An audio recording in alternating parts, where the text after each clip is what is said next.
कहीं ऐसा तो नहीं कि हमारे नेताओं को यह लगने लगा है कि ज्यादा से ज्यादा चुनाव आयोग क्या कर लेगा, नोटिस ही तो देगा, देख लेंगे।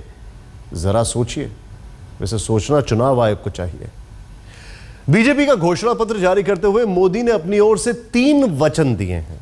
ये वचन जाहिर करते हैं कि मोदी प्रधानमंत्री बनने के लिए जितना प्रयास कर रहे हैं, तकरीबन उतना ही प्रयास अपनी छवि बदलने के लिए भी कर रहे हैं। व्यक्ति के रूप में मुझे जो दायित्व देश की जनता देगी, उसको पूरा करने में, परिश्रम करने में मैं कभी भी कमी नहीं रखूंगा। दूसरा, मैं देश के सामने कहना चाहता हूं, मैं अपने लिए कभी कुछ नहीं करूंगा। और तीसरी बात मैं कहना चाहता हूं, मैं बदिरादे से कभी भी कोई काम नहीं करूंगा। ये नरेंद्र मोदी के 3 व्यक्तिगत वचन हैं। तीनों वचन प्रधानमंत्री बनने के बाद निभाए जाएंगे, लेकिन गौर करें तो मोदी अभी से उस दिशा में आगे बढ़ चुके हैं। व्यक्ति के रूप में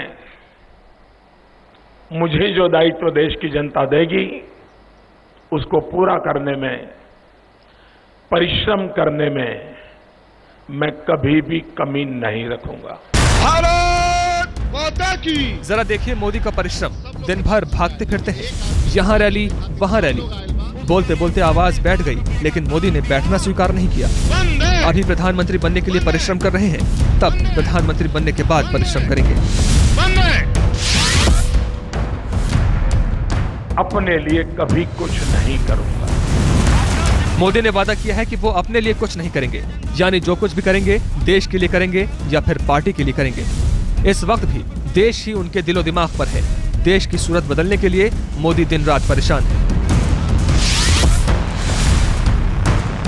मैं बदिरादे से कभी भी कोई काम नहीं करूंगा।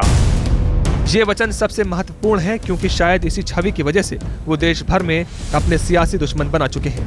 धर्मनिरपेक्षता के धुरंधर उनके पीछे पड़े हैं। किसी को यह मंजूर नहीं कि मोदी देश के प्रधानमंत्री बने, इसलिए मोदी कह रहे हैं कि उनके इरादे हमेशा नेक रहेंगे। तीसरी कसम एक पुरानी हिट फिल्म थी जो सिनेमा के इतिहास में अमर हो गई, और अब बीजेपी के घोषणा पत्र के साथ मोदी की ये 3 कस्में।